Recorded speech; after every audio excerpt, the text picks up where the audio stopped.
శాశ్వతమైన ప్రేమతో మనలను ప్రేమిస్తున్నటువంటి మన ప్రభువును రక్షకుడైనటువంటి యేసుక్రీస్తు వారి నామంలో ఈ ఉదయకాల సమయంలో యేసయ్య మినిస్ట్రీలో ఉన్న ప్రతి ఒక్కరికి ఈ యొక్క వాక్యాన్ని వింటున్న దేవుని బిడ్డలందరికీ నా యొక్క హృదయపూర్వక వందనాలను తెలియజేస్తున్నాను. దేవుడు తరాలు గడుస్తూ ఉండగా ఆయన యందు మనం ఉంచిన విశ్వాసాన్ని, ఆయన మార్గంలో మనం నడిచేటువంటి ప్రయాణంలో తన భవిష్యత్ జ్ఞానం చొప్పున యేసుక్రీస్తు వారి లోకంలో ఉన్నప్పుడు ఆయన వేసిన ఒక ప్రశ్నను మనం ఈ ఉదయకాల సమయంలో మన ధ్యానంగా తీసుకోబోతున్నాం. ఎందుకంటే 2000 సంవత్సరాల క్రిందటి లోకంలో ఆయన సశరీరుడుగా ఈ ప్రపంచంలో ఉన్న పరిస్థితులను చూచి దేవుడు తనకు అప్పగించిన ఆ బాధ్యత నెరవేర్తించి యేసయ్య యూదయ, సమరయ, గలిలయ ప్రాంతాల్లో సంచరించి ఈ లోకాన్ని విడిచిపెట్టి వెళ్ళారు. అయితే ఆ సమయంలో ప్రాముఖ్యంగా యేసుక్రీస్తు వారు ప్రార్థన విషయంలో ఆనాడున్నటువంటి తనతో కూడా ఉన్నటువంటి శిష్యులకు, అలాగే తనను వెంబడిస్తున్నటువంటి ప్రజలకు చాలా స్పష్టంగా ప్రార్థనను గురించి చెప్తూ, ఇంకా చెప్పాలంటే ఆయన సిలువకు వెళ్ళిపోయేటప్పుడు కూడా ఆయన ఇదిగో నా నిమిత్తం ఏడవద్దు, మీ నిమిత్తము, మీ పిల్లల నిమిత్తము ఏడవమని ఆయన చెప్పారు. అంటే ప్రభు సన్నిధానం చెంత మనము విసుకక దేవుని సన్నిధిలో ప్రార్థించేటువంటి ఒక ఏర్పాటుని యేసుక్రీస్తు వారు ఆయన అభ్యాసం చేశారు. దేవుని బిడ్డలుగా మనము దానిని మాదిరిగా అడుగులు వేస్తున్నాం. అయితే ఈ దినపు మన యొక్క ధ్యానంలో లూకా సువార్త 18వ అధ్యాయంలో యేసయ్య ఆ ప్రార్థన కొరకై కొన్ని ఉపమానాలను చెప్పి దేవుని సన్నిధిలో ఆ విసుకక ప్రార్థన చేయాలి అనేటువంటి దానిని ఆయన చాలా స్పష్టమైన సందేశాన్ని ఆ అధ్యాయం అంతట్లో తెలియచేస్తారు. అయితే మన ధ్యానంగా 8వ వచనంలో ఆయన వారికి త్వరగా న్యాయము తీర్చును, వారి విషయమే గదా ఆయన దీర్ఘశాంతము చూపుచున్నాడని మీతో చెప్పుచున్నాను. అయినను మనుష్య కుమారుడు వచ్చినప్పుడు ఆయన భూమి మీద విశ్వాసము కనుగొనునా? చదవబడినటువంటి లేఖనము ప్రభువు మనందరి జీవితాల్లో ఆయనకు మహిమకరంగా నెరవేర్చునుగాక. ఆమేన్.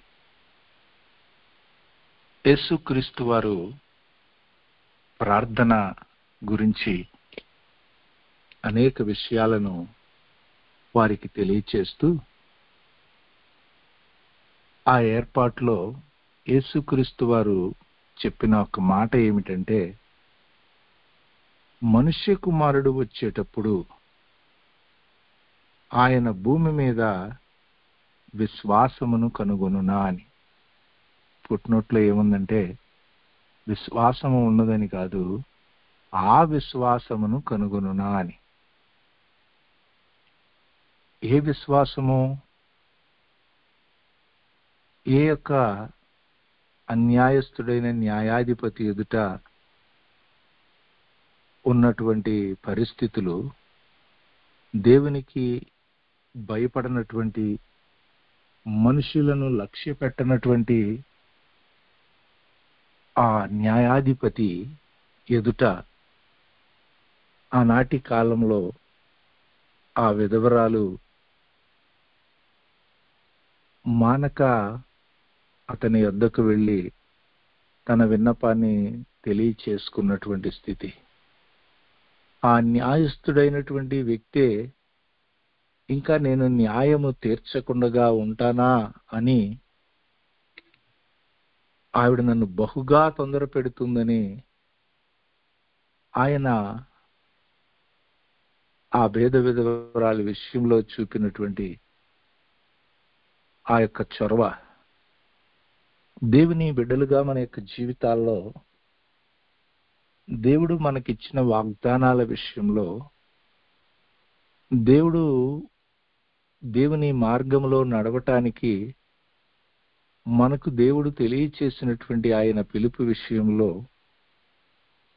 దేవుడు మన కొరకు సిద్ధపరిచినటువంటి ఆయన మహిమ కలిగిన కార్యాల విషయంలో దేవుని సన్నిధిలో అలాంటి విశ్వాసాన్ని మనము చూపించవలసిన వారమై ఉన్నాం. యేసుక్రీస్తు వారు అంటున్నారు, ఆ నా రాకడ దినాల్లో ఆ విశ్వాసాన్ని నేను కనుగొందునా అంటున్నారు. ఈనాడు మన చుట్టూ చాలా మంది విశ్వాసులు పెరుగుతున్నారు, కానీ ఆ స్థాయి కలిగిన విశ్వాసము దేవుని సన్నిధానం చెంత దేవుడిచ్చిన వాగ్దానాల విషయంలో దేవుడు అనుగ్రహించినటువంటి దేవుడి కార్యాల విషయంలో దేవుడు మన కొరకు సిద్ధపరిచినటువంటి మార్గంలో ఆయనకు మహిమకరంగా మనం అడుగులు వేసే విషయంలో అలాంటి నిశ్చయతతో ప్రభు సన్నిధానం చెంత నిలబడగలిగినటువంటి ఆ విశ్వాసము మన యొక్క జీవితాల్లో కలిగి ఉండాలని, అలాంటి విశ్వాసము నేను కనుగొందునా అంటే ఆ ఆదిమ సంఘములో ఉన్నటువంటి విశ్వాసము, లేక మన పితరులైనటువంటి అబ్రహాము మొదలుకొని ఆ విశ్వాస వీరుల జీవితాల్లో ఉన్నటువంటి విశ్వాసము, ఆ హెబ్రీ పత్రిక 11వ అధ్యాయంలో ఆ కొందరు స్త్రీలు దేవుని సన్నిధానము చెంత వారుంచిన ఆ విశ్వాసమును బట్టి నిశ్చయంగా మరణించిన తమ వారిని సైతము మరలా తిరిగి పొందుకున్నటువంటి ఆ విశ్వాసము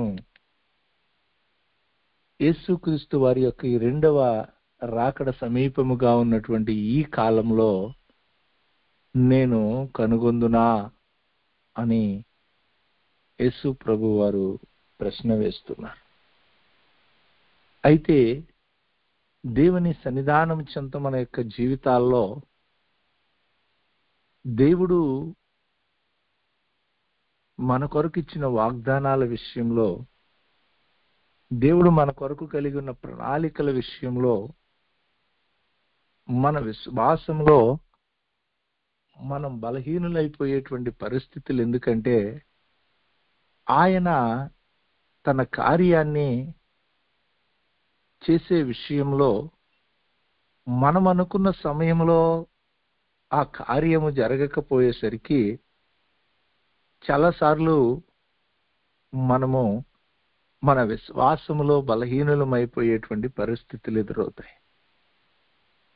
ఎందుకనంటే దేవుని మాటలను సందేహించే వాళ్ళం కాదు, దేవుని వాగ్దానాలకు మనమేమి అవిధేయులమయ్యే వాళ్ళము కాదు, ఆ స్థాయి దాటినటువంటి వ్యక్తులమే. అయితే ప్రభు సన్నిధానం చెంత ఆయన తన సమయంలో తన కార్యాన్ని జరిగించే విధంగా మనము ఆయన సన్నిధానం చెంత ఒక యోగ్యకరమైనటువంటి సిద్ధపాటుతో మనం ఆయన సన్నిధిలో నిలబడవలసిన వారంగా ఉన్నాం. ఎందుకనంటే అబ్రహాముతో దేవుడు చెప్పినప్పుడు నీ సంతతి వారు 400 సంవత్సరాలు ఆ యొక్క ఐగుప్తులో బానిసత్వంలోనికి వెళ్తారని చెప్పారు దేవుడు. కానీ వారు విడుదల పొందేసరికి 430 సంవత్సరాలు పట్టిందని అపోస్తలుల కార్యాల్లో పౌలు గారు చెప్తారు. 400 సంవత్సరాలు బానిసత్వంలో ఉంటారని చెప్పిన 430 సంవత్సరాలు ఎందుకంటే దేవుడిచ్చినటువంటి దేవుని వాగ్దానమును దేవుని సన్నిధానం చెంత ఒక పరిపూర్ణమైన ఆత్మ నిశ్చయతతో కొందరు చరిత్రకారులు చెప్తారు, మోషే దేవుని సన్నిధిలో అలాగూ నిలవబడి దేవుని విడుదల కొరకు అడుగులు వేయనటువంటి పరిస్థితులు ఉన్నాయని. దేవుని బిడ్డలుగా మన యొక్క జీవితాల్లో 70 సంవత్సరాలు ఇశ్రాయేలీలు బబులోను చెరలో ఉంటారని ఇర్మియా ద్వారా దేవుడు మాట్లాడితే, ఆ ఇర్మియా ద్వారా దేవుడు సెలవిచ్చిన మాట ఆ కాలము సంపూర్తి అయినదని ఎరిగి దానియేలు ఆ లేఖనాలను చదివి దేవుని సన్నిధానము చెంతకు వెళ్ళి ఒక వృద్ధాప్యములో, అప్పటికే 3 రాజుల కాలంలో ఆయన ప్రవచన పరిచర్య చేస్తూ దేవుని సన్నిధానం చెంత అద్భుతకరంగా ఒక ప్రధానమంత్రి స్థాయిలో ఉన్నాడు. అలాంటి వ్యక్తి ఆనాడు ఉన్నటువంటి పరిస్థితులను ఎరిగి దేవుని సన్నిధానం చెంత దానియేలు గ్రంథము 9వ అధ్యాయము 19వ వచనములో దేవుని సన్నిధిలో ప్రార్థన చేస్తూ తన యొక్క తప్పుగా ఆనాడు ఉన్నటువంటి ఇశ్రాయేలీల దోషాలను ఒప్పుకుంటూ తాను కూడా దేవుని సన్నిధిలో పశ్చాత్తాపముతో ప్రార్థన చేస్తూ ఒక మాట అంటాడు, ప్రభువా ఆలకింపుము, ప్రభువా క్షమింపుము, ప్రభువా ఆలస్యము చేయక చెవియొగ్గి నా మనవి చిత్తగించుము.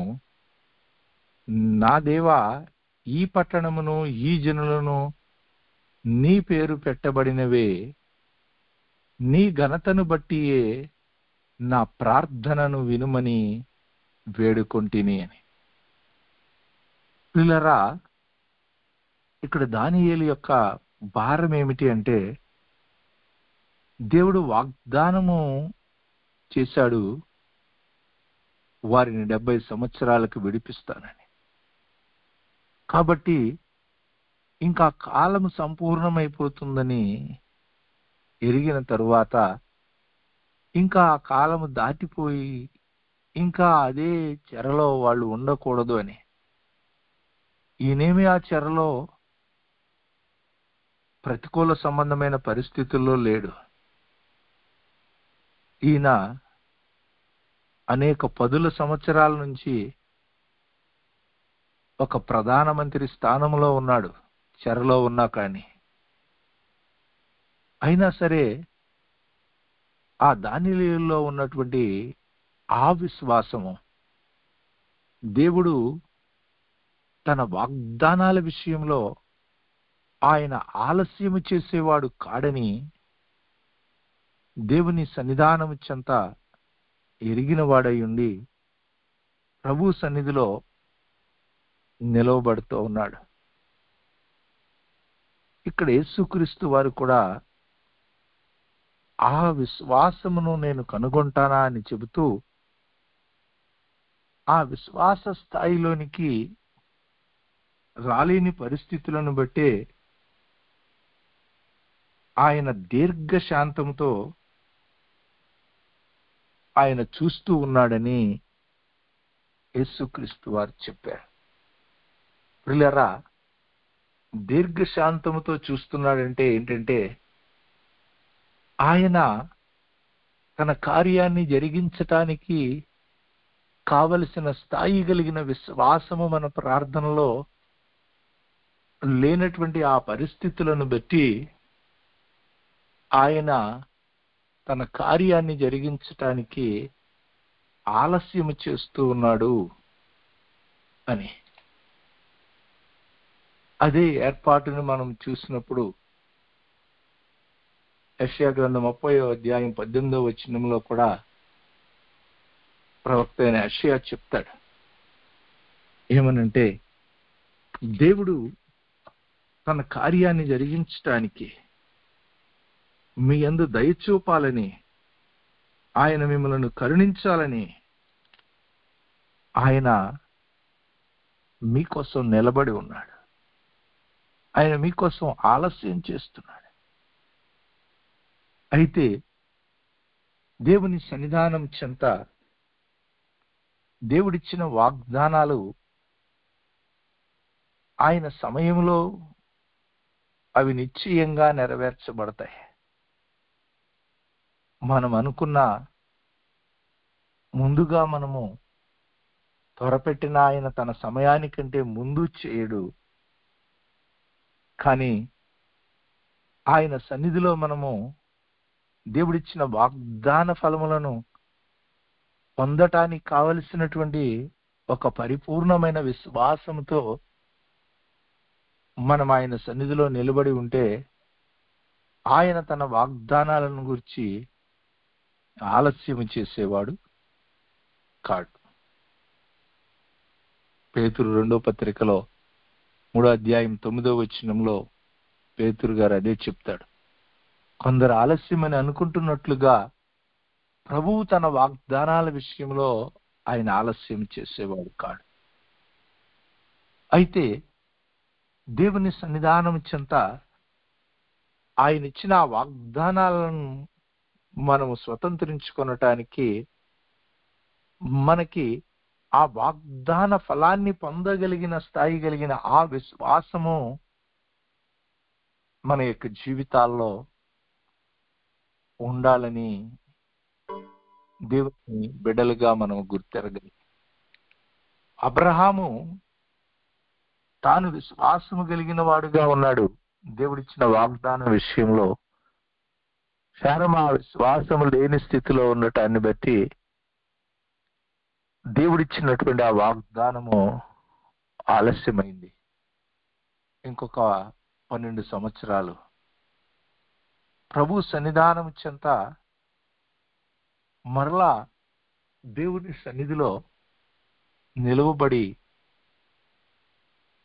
రోమాపత్రిక 4వ అధ్యాయంలో పరిశుద్ధ గ్రంథంలో మనం చూచినప్పుడు అపోస్తలుడైన పౌలు గారు చెప్తాడు 19-20 వచనాల్లో, అతడు విశ్వాసమునందు బలహీనుడు కాక రమారమి నూరిన వ్యక్తి గలవాడై ఉండి అప్పటికి తన శరీరమును మృతతుల్యమైనదని శారాగర్భము మృతతుల్యమైనట్టు ఆలోచించును గాని అవిశ్వాసం వలన దేవుని వాగ్దానాలను గూర్చి సందేహింపక దేవుణ్ణి మహిమపరిచి ఆ వాగ్దానము చేసిన దానిని నెరవేర్చుటకు సమర్థుడని రూఢిగా విశ్వసించి విశ్వాసము వలన బలము పొందెను. ఇక్కడ పౌలు గారు చూస్తూ ఉన్నప్పుడు అబ్రహాములో తన ఎదుటున్న పరిస్థితులన్నిటినీ చూచినప్పుడు అవి ఏ మాత్రమునో నిరీక్షణ కాగా ఉన్నాయి. కానీ వాగ్దానము విషయంలో సందేహము లేదు. కానీ వాగ్దానాన్ని పొందుకొనటానికి ఆయన చేస్తున్న ఒక పనిని చెప్తున్నాడు. ఏంటంటే 21వ వచనంలో దేవునిని మహిమపరిచి. దేవుని సన్నిధానం చెంత దేవుని బిడ్డలుగా మన యొక్క జీవితాల్లో దేవుడు మనకిచ్చిన వాగ్దాన ఫలాలని మనం పొందటానికి కావలసిన విశ్వాసము మనకు తెలుసు ఎలాగ వృద్ధి పొందుతుందంటే వినుట వలన విశ్వాసము కలుగుతుందని, వినుట క్రీస్తుని గూర్చిన మాట వలన కలుగుతుందని. అయితే దేవుని సన్నిధిలో ఆయన ఇచ్చిన వాగ్దానాన్ని మనం పొందుకున్నప్పుడే ఆయన చేసే కార్యాన్ని గూర్చి మనం ఒక నిశ్చయతలోనికి వచ్చాం.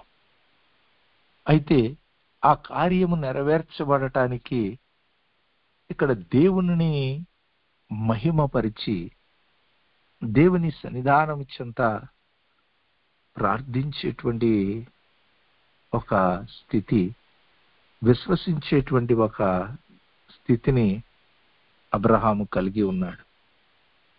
దేవుని బిడ్డలుగా మన యొక్క జీవితాల్లో అలాంటి ఒక ఆత్మ నిశ్చయత మన యొక్క విశ్వాస ప్రయాణంలో మనం కనపరచాలి. ఏదో చరిత్రలో ఎరికో గోడలు కోల్చబడినాయని మనము చదువుతాం. దేవుడిచ్చిన మాటకి లోబడి వాళ్ళు దేవుని స్తుతిస్తూ దేవుని ఘనపరుస్తూ మౌనంగా ఒక 7 దినాలు వాళ్ళు సంచరిస్తే, అయితే 1989వ సంవత్సరం అంటే దాదాపుగా ఒక 35 సంవత్సరాల క్రిందట నవంబర్ 9వ తారీఖున ఆ బెర్లిన్ గోడ కోల్చబడింది. దేవుని సన్నిధానం చెంత ఒక వ్యక్తి దేవుని సన్నిధిలో నిలువబడి ఆ 2వ ప్రపంచ యుద్ధ కాలంలో జర్మనీ 2గా విడిపోయి ఆ మధ్యలో గోడ కట్టబడినటువంటి పరిస్థితుల్లో ఒక దైవజనుని దేవుడు తన ఆత్మతో లేపి దేవుని సన్నిధానం చెంత 1980వ సంవత్సరంలో ఆయనకు అప్పగించిన సంఘానికి కాపరిగా నిలవబెట్టినప్పుడు ఆయన పేరు క్రిస్టియన్ ప్యూరర్ అని, తనకిచ్చిన సంఘంలో దేవుని సన్నిధానం చెంత దేవుడిచ్చిన భారాన్ని బట్టి 1982వ సంవత్సరంలో ప్రతి సోమవారము ఆ తూర్పు పశ్చిమ జర్మనీలో ఉన్నటువంటి ప్రతికూల స్థితుల కొరకు, ఒక భయంకరమైనటువంటి కమ్యూనిస్టు పరిపాలనలో ఉంటున్న పరిస్థితులను చూచి ప్రార్థించటం మొదలుపెట్టాడు. ఆ శాంతి కొరకై ఆ ప్రార్థనను పిలిపించినప్పుడు 1 డజను మంది కూడా ఆ ప్రార్థనకి రాలేదంట. అయితే ఆయన దేవుని సన్నిధానం చెంతకు అప్పగించుకొని ఒక 7 సంవత్సరాల పాటు అదే రకంగా ప్రతి సోమవారం దేవుని సన్నిధిలో ప్రార్థిస్తూ వచ్చాడు. 7 సంవత్సరాలు అయ్యేసరికి ఒక 8,000 మంది ఆ యొక్క మందిరంలో ఆ పరిస్థితుల కొరకు ప్రార్థించటానికి ప్రతి సోమవారం కూడుకునేవాడు. ఆ చుట్టుపక్కల వీధులు, పరిసర ప్రాంతాలన్నీ కూడా ఊహించిన విధంగా ఆ మందిరము చుట్టూ ఆ ప్రజలు వచ్చేసేవాడు.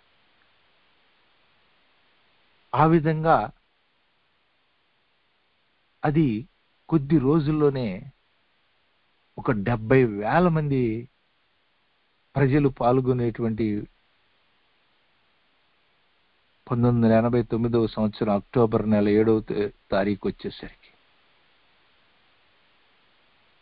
ఆ విధంగా దేవుడు అద్భుతకరంగా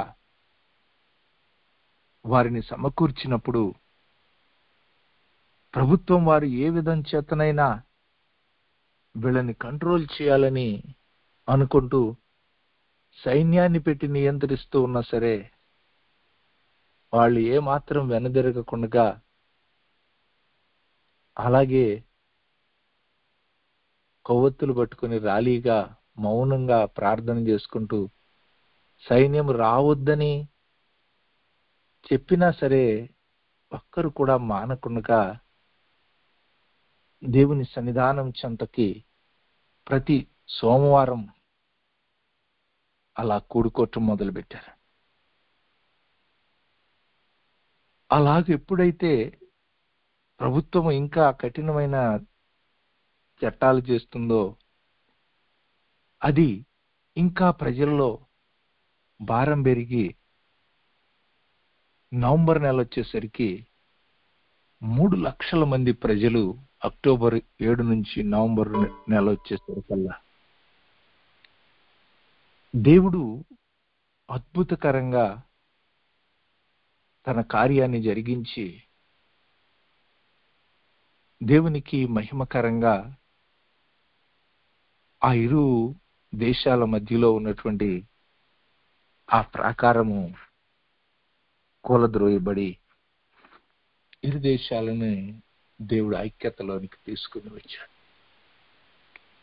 క్రీస్తునందు ప్రియులారా, మన యొక్క జీవితాల్లో దేవుడిచ్చినటువంటి ఒక వాగ్దానము, దేవుడు మన ఎడల కలిగి ఉన్నటువంటి ఒక ఉద్దేశము, దేవుడు మనల్ని రక్షించుకుని మనను ఉన్నతమైన పిలుపుతో ఆయన పిలిచినప్పుడు మన కొరకు ఆయన సిద్ధపరిచిన కార్యాలు ఆయన జరిగించటానికి ఆయన ఏమాత్రమునో ఆలస్యం చేసే దేవుడు కాదు. అయితే ఆయన తన కార్యాన్ని చేయటానికి తగినటువంటి ఆ విశ్వాసపు స్థాయి మన యొక్క జీవితాల్లో మనము కలిగి మన ముందుకడుగులను వేయాలని ఆయన కోరుతూ ఉన్నాడు. అందుకే యేసు ప్రభు వారు ఈ 18వ అధ్యాయంలోనే 2-3 విషయాలని ఆయన ఆ ప్రార్థన కొరకు చెప్పి దాంట్లో యేసయ్య ప్రస్తావించారు. ఒకటేమిటంటే, 2 వ్యక్తులు ప్రార్థన చేయడానికి వెళ్ళారు. వాళ్ళల్లో ఒక వ్యక్తి ఏమో పరిసయ్యుడు, ఒక వ్యక్తి ఏమో సుంకరి. మనకు తెలుసు, దేవుని పాద సన్నిధానం చెంత ఆ విశ్వాసపు స్థాయిలోనికి వెళ్ళటానికి యేసుక్రీస్తు వారు ఆయనే చెప్పిన మాటలు ఇవి. ఏమిటంటే, తనను తాను తగ్గించుకొని దేవుని పాద సన్నిధానం చెంత ప్రభువా నన్ను కరుణించుమని ఆ పలికినటువంటి ఆ సుంకరి ప్రార్థన దేవుని సన్నిధానం చెంత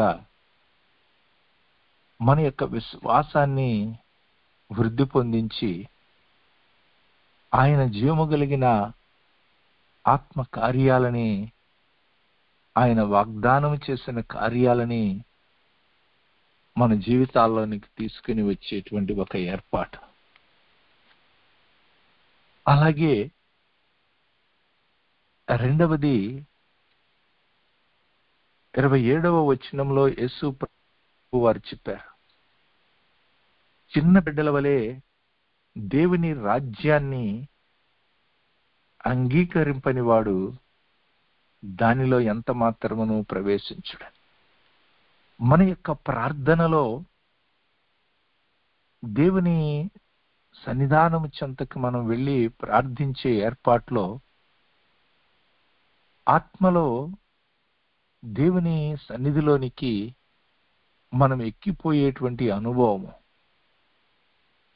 పౌలు గారు తన ప్రతికూల స్థితుల మధ్యలో ఆయన ప్రార్థిస్తూ ఉంటే ఆయన 3వ ఆకాశం దాకా ఆత్మలో కొనిపోబడ్డాడని మనం చూస్తాం. అయితే మన ఎదుటున్నటువంటి మార్గంలో మనము ఆ దేవుని సన్నిధిలో మనము ప్రార్థనలో మన విశ్వాసాన్ని ప్రభు సన్నిధానం చెంత మనం ఉంచిన ఆ నిశ్చయతను తెలియచేసినప్పుడు ఆయన సన్నిధికి వెళ్ళి ఆయన యొద్ద నుంచి మనం వినేటువంటి ఒక పరిస్థితి, ఆయన రాజ్యంలోనికి ప్రవేశించి ఆ ప్రభు సన్నిధానం చెంత ఏమి దేవుడు జరిగిస్తున్నాడో దానిని గుర్తించేటువంటి ఒక ఏర్పాటు. యోనాతాను తన యొక్క పనివాడు వెళ్ళినప్పుడు దేవుడు ఏ విధంగా పనిచేస్తున్నాడో శత్రువు సైన్యంలో వారికి దేవుడు కల ఇచ్చి ఆ కల ద్వారా వారు మాట్లాడుకుంటూ ఉన్నటువంటి దానిని యోనాతాను పనివాడు వినగలిగారు. ప్రభు సన్నిధానం చెంత ఆ విధంగా మన ప్రార్థనలో మనము ఆత్మలో దేవుని సన్నిధి నుంచి వినగలిగినటువంటి స్థాయిలో మనము మన ఎదుటున్న పరిస్థితులను గూర్చిన ఒక పరిపూర్ణమైన నిశ్చయతతో ఆయన సన్నిధిలో మనం నిలబడాలి. అలాంటి పరిస్థితుల్లో మనం ఆయన యొద్ద నుంచి కొన్ని దేవుడు చేసే ఏర్పాట్లను వింటూ ఉన్నప్పుడు మరియలాగా, ప్రభువా ఇది ఎలాగూ అని కొన్నిసార్లు ఆయన తన కార్యాన్ని జరిగించే విధానాన్ని మనం వింటూ ఉన్నప్పుడు మనకు సందేహాలు కలగొచ్చు. అయితే యేసు ప్రభు వారు ఇంకొక మాట చెప్తారు అక్కడ 27వ వచనంలో 27వ వచనంలో ఆయన మనుషులకు అసాధ్యములైనవి దేవునికి సాధ్యములని చెప్పారు. దేన్ని గురించి చెప్పారు? అక్కడ ఉన్నటువంటి ధనవంతులు దేవుని రాజ్యములో ప్రవేశించే ఏర్పాటును గురించి.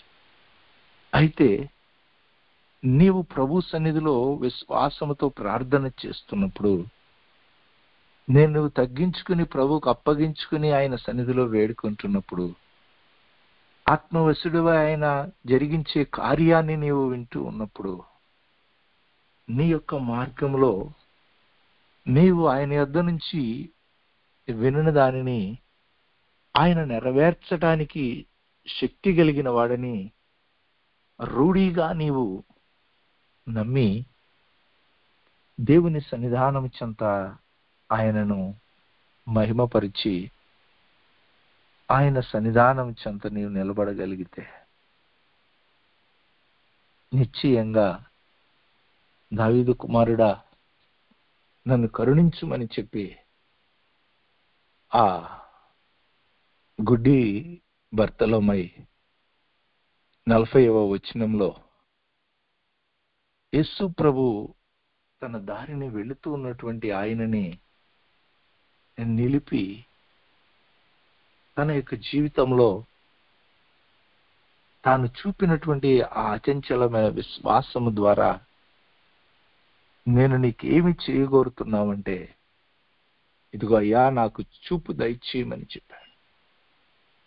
అయితే ప్రభు అన్నారు, ఇదిగో చూపు పొందగోరుచున్నావా అని అడుగగా అవునయ్యా అన్నాడు. అయితే యేసయ్య అన్నారు, చూపు పొందుము, నీ విశ్వాసము నిన్ను స్వస్థపరిచినని వానితో చెప్పాను. దేవుని సన్నిధానం చెంత ఈ అంత్యకాలంలో ఆయన రాకడ సమీపముగా ఉన్న దినాల్లో మన యొక్క జీవితాల్లో ఆయన ఏ మాత్రమును ఆలస్యం చేయక తన కార్యాల విషయంలో ఆయన మన మహిమను వెల్లడిపరుచుకోవటానికి ఆయన ఇష్టపడుతూ ఉన్నాడు. అయితే ఆయన సమయానికంటే ముందు ఆయన ఇచ్చిన వాగ్దానాలను ఆయన నెరవేర్చడు.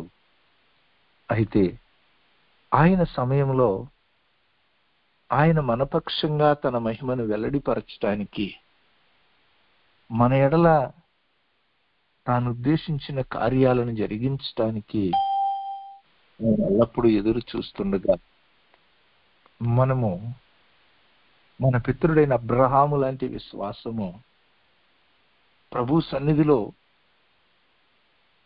దానియేలు ఏ విధంగా దేవునికి అప్పగించుకుని, ప్రభువా నీవు ఇంకా ఆలస్యం చేయొద్దు నాయనా అని దేవుని సన్నిధిలో ఆ 75 సంవత్సరాలు ముగిసిపోతుండగానే ప్రభు సన్నిధిలో వేడుకున్నాడో, దానియేలు ప్రార్థనను విని దేవుడు అన్యుడైన రాజైన కోరేషుతో మాట్లాడి ఆ ప్రజలను విడిపించటం మాత్రమే కాదు, ఆ ప్రజల కొరకు దేవాలయాన్ని సైతము కట్టి, ఒక అన్యుడి ద్వారా దేవుడు దేవాలయాన్ని నిర్మింపజేసి ఆ ప్రజలని వాళ్ళకి దేవుడిచ్చినటువంటి ఆ వాగ్దానపు నెరవేర్పును జరిగించి ఆ చెర నుంచి విడిపించి, ఇదిగో ఆ ప్రభువు మా ఎడల చేసిన కార్యాలు చూసినప్పుడు మేము కలగనిన వారి వలె ఉన్నామని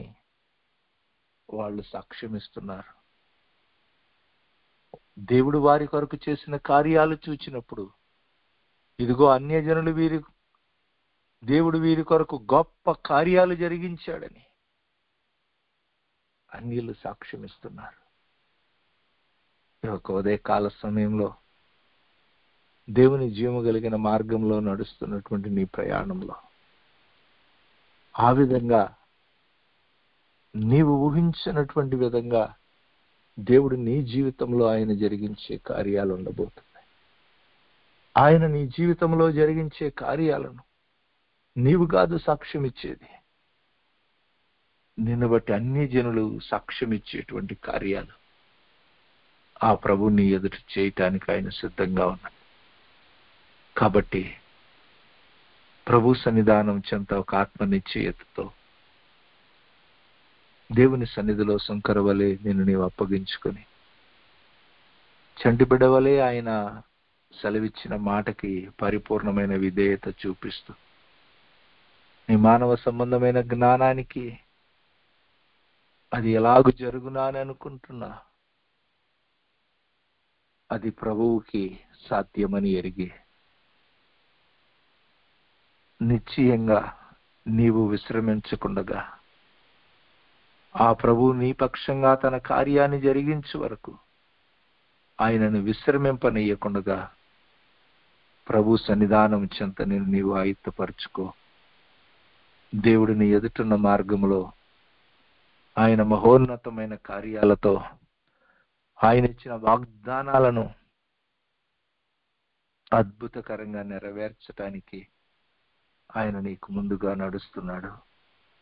ప్రతి ప్రాకారాలను పడద్రోసి నీ ఎదుటున్న మార్గంలో ఆయన మహిమను ప్రత్యక్షపరచుకోవటానికి ఆయన ఎదురు చూస్తున్నాడు. కాబట్టి ఆయన ఇప్పటికే నీ జీవితంలో ఆయన ఇచ్చిన వాగ్దానాలను నెరవేర్చటానికి ఆలస్యమైపోతే ఆయన నీ కోసమే ఎదురు చూస్తున్నాడు. ఆయన నీ కోసమే నిలిచి ఉన్నాడు. కాబట్టి ప్రభు సన్నిధానం చెంత నిలిచి ఆ సుంకరి వెళ్ళి ఆయన వైపుకు తేరి చూచి ఆయన మార్గదర్శకత్వంతో నీ ఎదుట ఉన్న మార్గంలో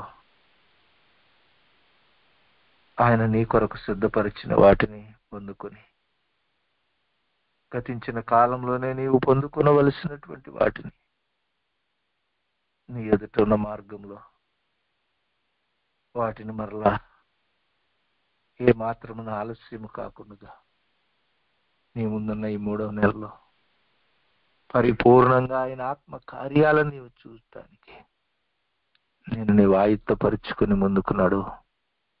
ప్రభు అట్టి కృపనిచ్చి, అభిషేకమునిచ్చి, ఆత్మనిచ్చి, ఆయన స్వరాన్ని వినిపింపజేసి ఆయన కార్యాలను పొందుకొనటానికి తగిన విశ్వాసముతో ప్రతి ఒక్క బిడ్డను నింపి నడిపించునుగాక. ఆమె అత్యంత కృపయు విశేషమైన కనికరమును కలిగిన తండ్రి, మీకు వందనాలు. నీ సన్నిధిలో నీవు మా పక్షంగా న్యాయము తీర్చే దేవుడవుగా, మా కొరకు నానైనా నీతి కలిగిన న్యాయాధిపతివిగా నీవుండి నీకు మహిమకరంగా నీవిచ్చిన వాగ్దానాలను నీ జీవము కలిగిన మార్గంలో నడిచేటువంటి ప్రతి ఒక్క బిడ్డ జీవితంలో నెరవేర్చటానికి, వారి జీవానికి, వారి భక్తికి కావలసిన వాటన్నిటినీ నీవు అనుగ్రహిస్తూ అనేకమైన అమూల్యములు, అత్యధికములైన వాగ్దానాలనిచ్చి నీ సన్నిధిలో ఎప్పటి వరకు బిడ్డలను నిలబెట్టావు. ఆ వాగ్దాన ఫలములను అనుభవించటానికి నీవే నీ ఆత్మ సహాయంతో, పరిశుద్ధాత్మ దేవుడా, ఈ దినాల్లో ప్రతి ఒక్క బిడ్డను మీరే త్వరపెట్టి నీ మహిమ కార్యాలతో బిడ్డలను ఎదుర్కొనమని, మహిమయు ఘనతయు ప్రభావములు మీ నామమునకే తెచ్చుకొనమని, ప్రతి ఒక్క బిడ్డ వాగ్దాన ఫలములను పొందిన వారిని పోలి నడుచుకుంటూ నీ మహిమ నీ లోకములో ప్రత్యక్షపరిచినట్లుగా కావలసిన విశ్వాస పూర్ణులనుగా బిడ్డలను ఆయుత్తపరచమని, మహిమ మీరు పొందమని యేసుక్రీస్తు వారి శ్రేష్టమైన నామమును అడిగి పొంది ఉన్నాము తండ్రి. ఆమేన్. మన తండ్రి అయిన దేవుని యొక్క ప్రేమ, ఆయన ప్రియ కుమారుడు మన రక్షకుడు త్వరలో రానయున్న యేసుక్రీస్తు వారి కృప, పరిశుద్ధాత్మ దేవుని యొక్క ఆదరణ సహవాసం ఇలాగ మన పితరుల యొక్క విశ్వాసమును ఆయన సన్నిధిలో అంత్యకాలంలో ఆయన జీవము కలిగిన మాట చొప్పున మన జీవితాల్లో వెల్లడిపరిచి ఆయన మహిమ కార్యాలను ప్రతి ఒక్క బిడ్డ జీవితంలో ప్రత్యక్షపరిచి ఆయన వాగ్దాన ఫలములను అనుభవించినట్లు కృపనిచ్చి నడిపించునుగాక.